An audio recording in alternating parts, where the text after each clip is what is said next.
Alam mo, kung naabutan ko yun, naku, sasampalin ko talaga yun. Siguro feeling close lang ako sa kanya dati, pero ngayon, kakampi mo na ako, ibubudbud ko talaga yung mukha mo dyan. Ibubuto ko to sa kanya, ibukbuk ko yan. Ano ba kasing ginawa niyan sa'yo, ha? Bakit ka ba ginaganyan, Laila, ha? iwan mo muna. Sige po. Angela, buka muna.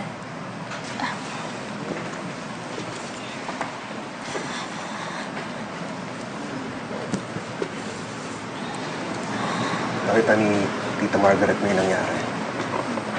Pupuntahan ko sana kayo kanina para ipagtanggol ka. I'm sorry hindi kami umabot. Okay lang po yun, tita. Naipagtanggol ko naman po yung sarili ko kahit papano. Bakit kasi nakita ni Claire?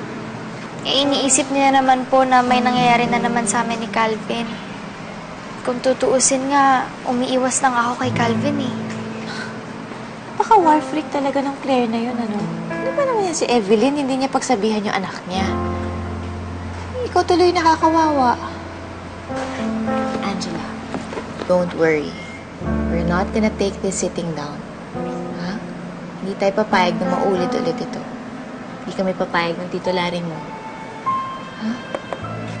Tita, tito, okay lang po yun. Huwag na po kayo masyadong mag-alala. Okay lang po ako. Kayang-kaya ko po yung sarili ko. Mas matapang na po ako ngayon.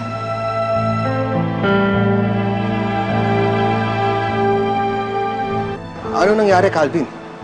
Parang bumalik lang tayo sa dati. Akala ko ba nakapag-move on na? Pasensya na, Ninong. Huwag kayo hingi na pasensya sa akin. Kaso, ayaw ko kausapin ni Angela. Ano ba naman to?